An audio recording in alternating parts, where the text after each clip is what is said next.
If you're a business owner based in Oxford and you're looking to grow your company, then what digital marketing strategies should you be doing? Where is it going wrong with regards to you not seeing a return on investment? Are you overspending on PPC or spending too long on social media and not getting those results of what you deserve? There's so many Oxford-based businesses that are reaching out and wanting more inquiries, and they're wanting to see what digital marketing strategies should be being used.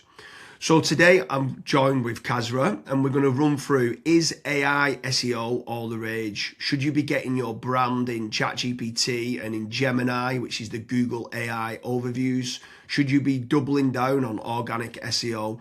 All these questions we'll run through of what the best digital marketing strategies you should be doing in 2026 for an Oxford-based business. But before we get started, Kazra, what bit of advice would you give to a business owner or entrepreneur who's based in Oxford? Yeah, so the biggest issue that arises with Oxford-based businesses that contact us is basically they do not have a predictable system in place. So they are spending maybe money on 5 different channels and they don't know which channel's actually generating the highest quality of leads or where the leads are actually coming from. So what I would be doing now is setting up a KPI, a system to say, okay, if I spend £3,000, how many leads am I getting? From the leads, are they high quality? Are they low quality? Are they actually picking up the phone? Are they replying to emails? What's the contact rate of those leads, right? From the contact rate, then I would be trying to figure out, okay, if I've had 10 leads, 3 of them have picked up the phone. Out of the 3, how many am I selling to? Is it 1? Is it all 3? Is it 2?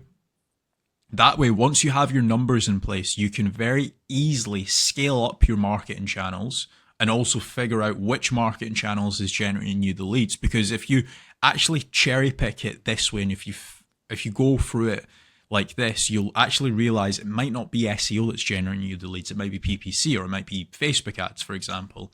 That way, it's a lot more predictable. You can scale up or you can scale down your marketing campaigns as well. So, James, what would be the first marketing channel that you would recommend?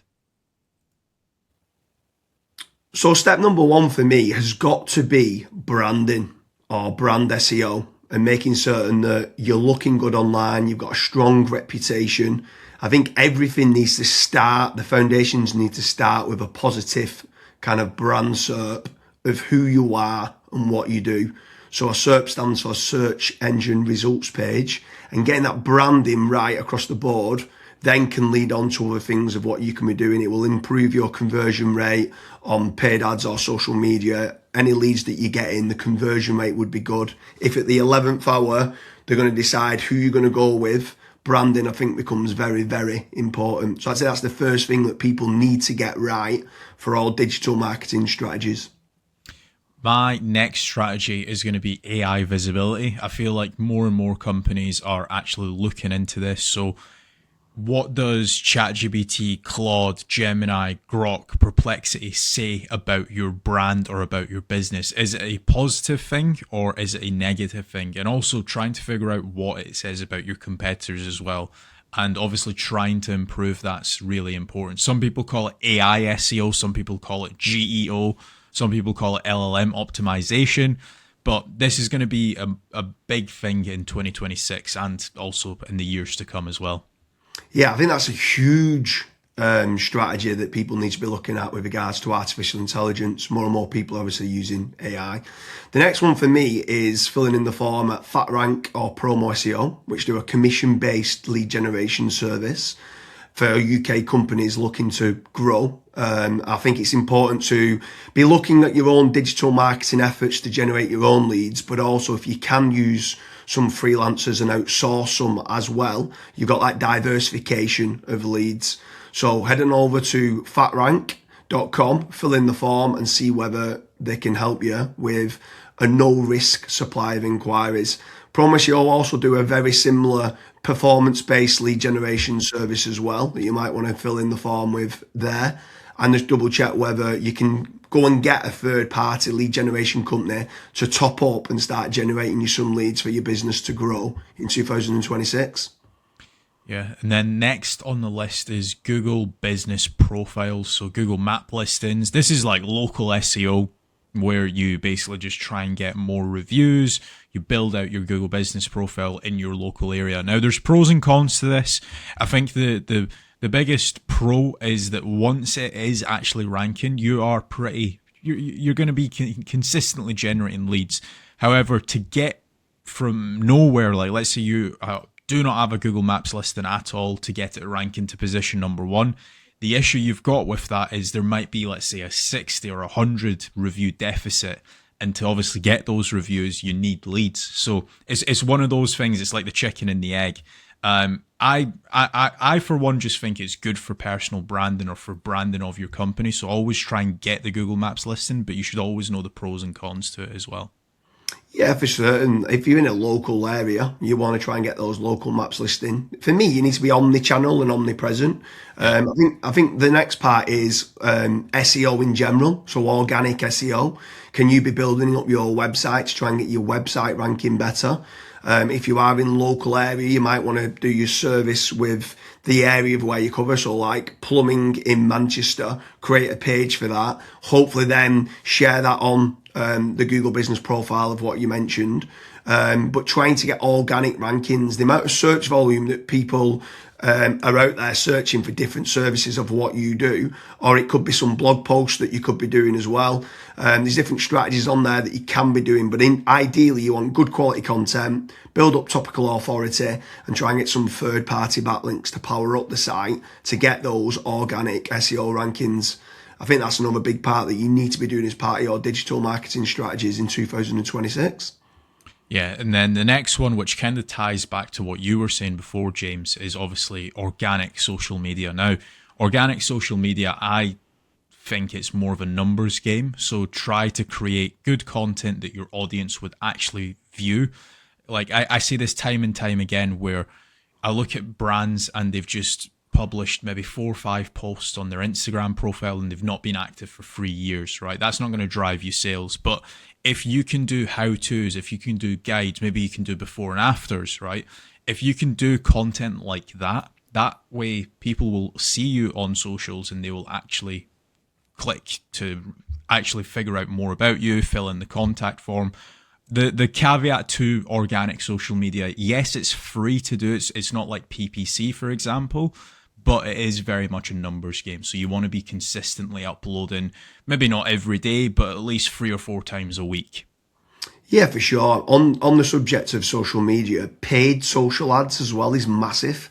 I'm a massive advocate of the kind of the dollar a day strategy of what people talk about. So if you are going to be taking the time to be posting every day, like you mentioned there, for organic social media, just spending a few pounds on those posts and boosting it.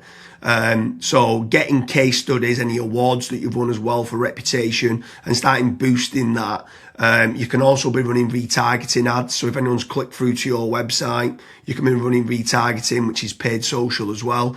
Different places like Meta, so whether that's Facebook and Instagram, you've got Twitter, you've got YouTube, you can be running Pinterest, you can even run in places like Reddit as well, for paid ads. And I think paid social media is still an untapped market for digital marketing strategies.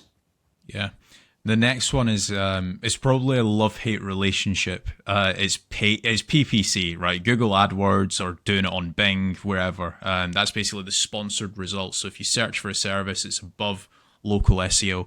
Now, I have spoken, and both myself and James, we've both spoken to so many business owners that are either they've spent 10, 15, 20,000 pound on it, and they've not had a single result, or they might have had a few leads and it's just not been of quality. Or you've got other guys that have spent hundreds of thousands on it and they're like, it's the best thing that's ever happened to my business. Now, the reason why people are either they absolutely love it or they absolutely hate it is probably down to how it's been set up. Like there's so many different nuances to PPC, like for example, having a really proactive negative keyword list, making certain that you have a set of banned IPs. Like, for example, your competitors could be clicking on your ads and that's deemed as what's called click fraud. making certain that you've got a high converting landing page, making certain that you KPI your sales team. So when a PPC lead comes in, that is one of the first priorities that they actually take when it comes to contacting the lead. There's all of these different nuances, and if you're not on the ball with PPC, it's probably not going to work for your business. However, if you've got a really good, well-refined sales team, you've got a really good landing page, you've got a well-kept, up-to-date negative keyword list, you are using click fraud software, at that point, it will actually probably perform well for you. But again, just know the pros and cons to PPC. Yeah, for sure. There's certainly pros and cons. There's benefits of using it to get instant leads. But like you said, the amount of people that we speak to that have burnt a lot of budget and not had the inquiries and stuff that's come through as part of the digital marketing is pretty scary. While we're on the subject of paid, obviously we spoke about paid social ads, and now you've spoke there about PPC with Google or Bing. I'm going to throw in the mix paid ads on AI platforms.